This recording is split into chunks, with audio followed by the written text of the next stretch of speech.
Hi everyone, welcome back to my channel Learn with Priyanka. So today we'll be discussing another important topic and the name of our topic is Challenges of IFRS.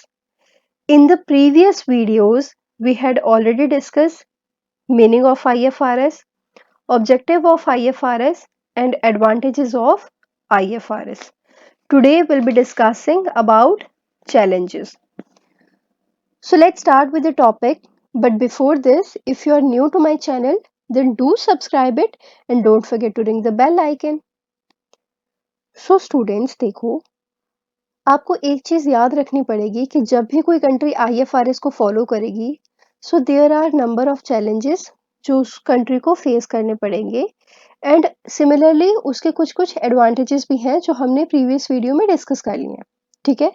सो कोई भी country जब IFRS को follow करेगी सो ये challenges हैं जो उस country को फेस करने पड़ेंगे. So first point is difference between gap and IFRS. India है वो गैप को फॉलो करता है, वो गैप के रूल्स एंड रेगुलेशंस को फॉलो करता है while preparing there financial statements. अब अगर कंट्री इंडिया IFRS को एज इट इज अडॉप्ट कर लेती है सो उसको उन्हीं रूल्स को एंड उन्हीं रेगुलेशंस को क्या करना पड़ेगा, एज इट इज अडॉप्ट करना पड़ेगा, राइट. सो ये एक बहुत ही बड़ा डिफरेंस आ जाता है between gap and IFRS because gap के रूल्स एंड रेगुलेशंस अलग होंगे एंड IFRS के रूल्स एंड रेगुलेशंस अलग होंगे. सो आपको पूरा का पूरा अपना फाइनेंशियल स्टेटमेंट का स्ट्रक्चर ही चेंज करना पड़ेगा. ठीक है. सो देखो यहाँ पे क्या लिखा है, while applying IFRS the whole set of financial statements will have to change to bring awareness about IFRS. It would be a challenge for the application of its impact among users of financial statements.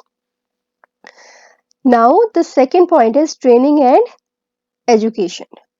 अब देखो जब भी कोई country IFRS को adopt करेगी सो जब भी वो फाइनेंशियल स्टेटमेंट्स प्रिपेयर करेगी सो उसके लिए उसको कुछ एक्सपर्ट्स की नीड होगी, राइट. क्योंकि आपके फाइनेंशियल स्टेटमेंट्स जो भी बनाते हैं वो एक्सपर्ट्स बनाते हैं. सिमिलरली अगर मैं किसी कंपनी की बात करूं सो किसी भी कंपनी में जब कोई एम्प्लॉय आता है सो उसको कुछ दिन की ट्रेनिंग प्रोवाइड करते हैं, राइट. चाहे वो ऑन द जॉब प्रोवाइड करें चाहे वो ऑफ द जॉब प्रोवाइड करें.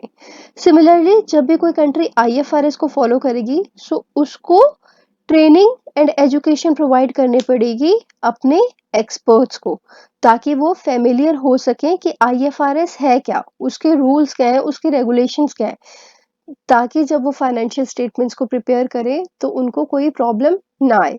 सो सिमिलरली अगर वो ट्रेनिंग एंड एजुकेशन प्रोवाइड करेंगे सो उसमें कॉस्ट आएगी एंड कॉस्ट ज़्यादा आएगी सो वो एक चैलेंज है किसी भी कंट्री के लिए. और दोबारा से रूल्स को एंड रेगुलेशंस को समझाना एक्सपर्ट्स को वो भी क्या है, एक बहुत ही बड़ा चैलेंज है किसी भी कंट्री के लिए. Now the third point is legal consideration. So Indian accounting standards are majorly governed by various regulatories, for example SEBI, Companies Act और Income Tax. और अगर मैं बात करूं सेबी रेगुलेशंस की या फिर RBI रेगुलेशंस की सो वो क्या करते हैं, वो गाइडलाइंस प्रोवाइड करते हैं कि कैसे आपको प्रिपेयर करने हैं अपने financial statements. But under IFRS there is no overriding law in financial reporting.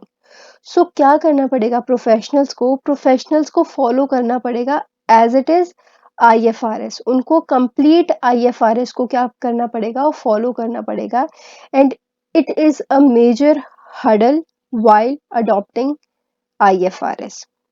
ठीक है. सो ये भी एक क्या है, बहुत ही बड़ा चैलेंज है किसी भी कंट्री के लिए. Now the fourth point is fair value measurement.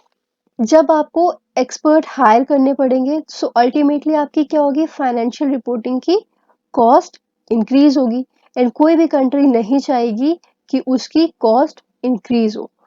सो ये भी एक चैलेंज है किसी भी कंट्री के लिए. Now the fifth point is taxation effect. So IFRS will change the structure and methods of taxation.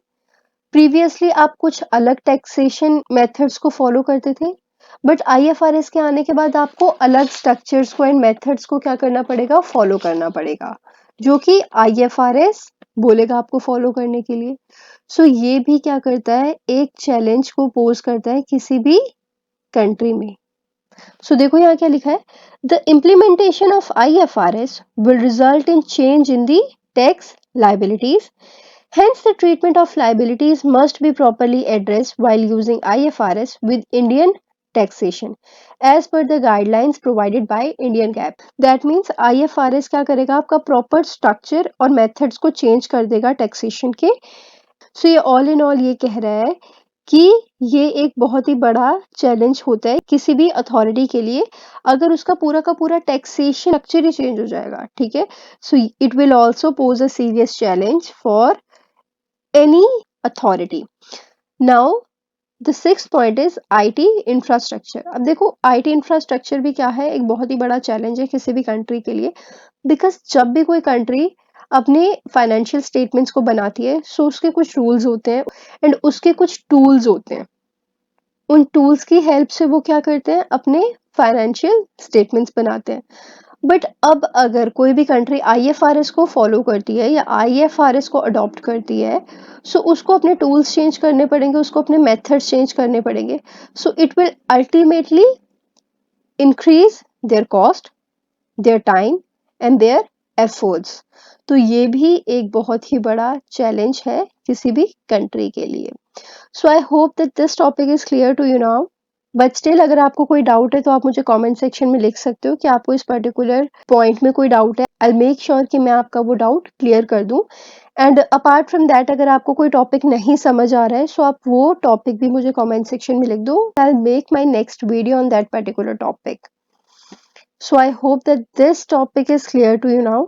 सो अगर आपको ये वीडियो पसंद आई है एंड ये टॉपिक समझ आया है, you can like this video. And अगर अभी तक आपने मेरे चैनल को सब्सक्राइब नहीं किया है तो do subscribe it guys and don't forget to ring the bell icon. तब तक के लिए बाय बाय।